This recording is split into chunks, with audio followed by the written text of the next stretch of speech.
Do you want to learn something? So open your Google search engine and type here Blind Activity Work channel. And don't forget to subscribe this channel. Welcome back दोस्तों, मेरा नाम है राजेंद्र ठाकुर। आप देख रहे हैं blind activity work channel. आज के इस कंप्यूटर थ्योरी लेक्चर नंबर 1 में आप सबका हार्दिक स्वागत है। आज के इस कंप्यूटर थ्योरी लेक्चर के तहत हम कंप्यूटर के बारे में समझेंगे। हम उन प्रश्नों को सोल्व करने का प्रयास करेंगे जिनसे कंप्यूटर विषय के अंतर्गत प्रश्न पूछे जाते हैं। आइए इस लेक्चर को शुरू करते हैं। कक्षा शुरू करने से पहले आप सभी विद्यार्थियों के लिए आवश्यक सूचना। इन कक्षाओं का आरंभ आप लोगों की परीक्षाओं को ध्यान में रखते हुए किया जा रहा है। हमें उम्मीद है कि आप इन कक्षाओं का लाभ अवश्य उठाएंगे। कंप्यूटर विषय का अध्ययन करते हुए हम सभी विद्यार्थियों के मन में एक प्रश्न उठता है कि कंप्यूटर क्या है, व्हाट इज़ कंप्यूटर। आप लोग कंप्यूटर की डेफिनेशन अर्थात परिभाषा सुनिए। Computer is an electronic device which receives input from the user and then gives output to the user. अब इस परिभाषा का हिंदी रूपांतरण सुनिए। कंप्यूटर एक ऐसा डिवाइस अर्थात उपकरण है जो यूज़र अर्थात उपयोगकर्ता से इनपुट प्राप्त करता है और इनपुट को प्रोसेस करके अर्थात उसे सूचना में बदलकर आउटपुट यूज़र अर्थात उपयोगकर्ता को प्रदान करता है। दोस्तों, कंप्यूटर की परिभाषा सरल रूप में सुनिए। कंप्यूटर एक ऐसा डिवाइस अर्थात उपकरण है जो हमारे निर्देशों को प्राप्त करके काम करता है और हमें परिणाम देता है। कंप्यूटर की परिभाषा जान लेने के पश्चात अब प्रश्न उठता है कि कंप्यूटर के क्या फ़ायदे हैं। आइए हम अपने जीवन में कंप्यूटर क्यों उपयोग करते हैं, इस बात को जानते हैं। पहला कारण, स्पीड। कंप्यूटर गति से काम करता है। एक मानव की अपेक्षा कंप्यूटर बहुत अधिक तीव्र गति से कार्य करता है। यही कारण है कि स्पीड अर्थात गति के कारण हम कंप्यूटर को अपने जीवन में उपयोग करते हैं। कारण दूसरा, एक्यूरेसी। कंप्यूटर एक्यूरेसी अर्थात शुद्धता के साथ कार्य करता है। उदाहरण के लिए, यदि एक बार मानव ने कंप्यूटर को बता दिया कि 2 और 3 5 होते हैं, तो कंप्यूटर सदैव 2 और 3 का प्लस 5 ही करेगा, अर्थात कंप्यूटर कभी भी गलती नहीं कर सकता। कारण तीसरा, मेमोरी। कंप्यूटर में मेमोरी अर्थात स्मृति होती है। यही कारण है कि कंप्यूटर लंबी लंबी रिकॉर्डिंग्स, वीडियोस अथवा टेक्स्ट में लिखे हुए डेटा को संभाल कर रखता है। कारण नंबर 4, वर्सेटाइल अर्थात बहुरूपीय। कंप्यूटर एक कार्य के साथ अनेक कार्यों को आसानी से कर सकता है। यही कारण है कि कंप्यूटर हमारे लिए खास हो जाता है। कारण नंबर 5, लॉजिक अर्थात तार्किक शक्ति। कंप्यूटर यह जानता है कि क्या छोटा है, क्या बड़ा है, अर्थात कंप्यूटर के पास निर्णय लेने की शक्ति होती है। उदाहरण के तौर पर कंप्यूटर को इस बात का ज्ञान है कि लेस देन और ग्रेटर देन, इक्वल और नॉट इक्वल टू में क्या अंतर है। इन 5 कारणों को जान लेने के पश्चात अब इस नोटिस को ध्यानपूर्वक पढ़ना है।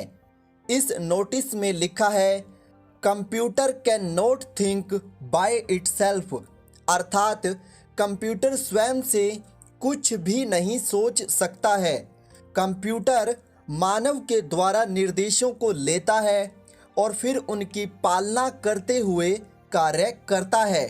अर्थात कहा जा सकता है कि कंप्यूटर के पीछे मानवीय दिमाग कार्य करता है। आइए अब पुनः कंप्यूटर की परिभाषा को पढ़ लेते हैं। पहली परिभाषा, कंप्यूटर एक ऐसा उपकरण है जो गणितीय व तार्किक गणना करता है। दूसरी परिभाषा, कंप्यूटर एक ऐसा उपकरण है जो डेटा को सूचना में परिवर्तित करता है और हमें परिणाम देता है। आइए अब उदाहरणों के माध्यम से इन दोनों ही कथनों को समझने का प्रयास करते हैं। पहला कथन अर्थात पहली परिभाषा के अनुसार कहा जा रहा है कि कंप्यूटर तार्किक गणना करता है अर्थात लॉजिक गणना करता है। कंप्यूटर को पता है कि इक्वल टू में क्या है, नॉट इक्वल टू में क्या है। गणितीय गणना, कंप्यूटर यह जानता है कि जोड़ घटा गुणा भाग किस प्रकार से होती हैं व उनका परिणाम किस प्रकार से घोषित किया जाता है। दूसरी परिभाषा के अनुसार कंप्यूटर डेटा अर्थात आंकड़ों को सूचनाओं में परिवर्तित करता है। उदाहरण के तौर पर मान लीजिए एक बिजली वाला आपके घर आपके मीटर की रीडिंग लेने के लिए आया है। आप जब उसका रजिस्टर चेक करेंगे तो उसमें बहुत सी रीडिंग आपको देखने को मिलेंगी। आप रीडिंग को देखकर अंदाज़ा नहीं लगा सकते कि उस महीने आपका बिल कितना आएगा, परंतु जब इस डेटा अर्थात आंकड़ों को कंप्यूटर के माध्यम से सूचना में परिवर्तित किया जाता है तो आपको आपका बिल ज्ञात हो जाता है और आप उस बिल को पे करने के लिए बिजली घर में जाते हैं। परीक्षा की दृष्टि से उपर्युक्त दोनों ही परिभाषाएं बहुत आवश्यक हैं। अब हम पार्ट्स ऑफ कंप्यूटर अर्थात कंप्यूटर के भागों के बारे में बात करेंगे।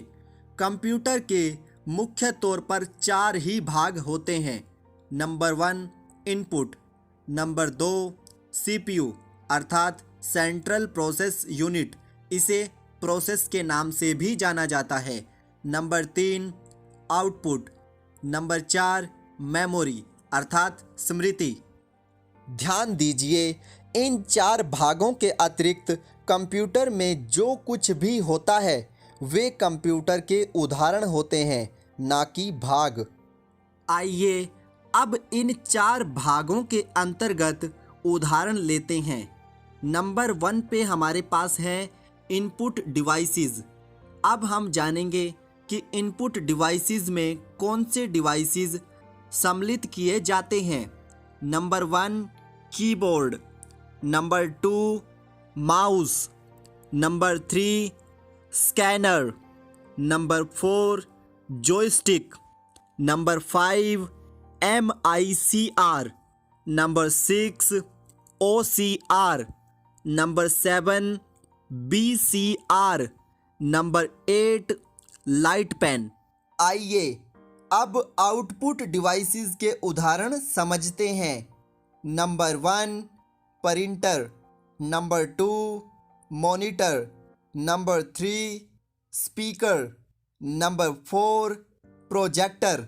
ध्यान दीजिए, आउटपुट डिवाइसेस के उदाहरण बहुत कम होते हैं। अब हम मेमोरी के उदाहरण लेंगे। मेमोरी को आमतौर पर 2 भागों में बांटा जाता है। Number 1 first memory, number 2 secondary memory. आने वाले चैप्टर में मेमोरी के संदर्भ में आपको संपूर्ण ज्ञान दिया जाएगा। मेमोरी के पश्चात बात करेंगे सीपीयू अर्थात सेंट्रल प्रोसेस यूनिट। यह हमारे कंप्यूटर का दिमाग होता है। सीपीयू में अनेक प्रकार के उपकरण लगे होते हैं। आने वाले लेक्चर्स में आप लोगों को यह बात और भी अच्छे से समझ में आएगी। दोस्तों, हमें उम्मीद है कि आप सभी लोगों को यह लेक्चर ज़रूर पसंद आया होगा। आप सभी विद्यार्थियों के लिए एक प्रश्न है कि डेटा की परिभाषा क्या है। इस परिभाषा को आप कमेंट बॉक्स में लिखिए। धन्यवाद।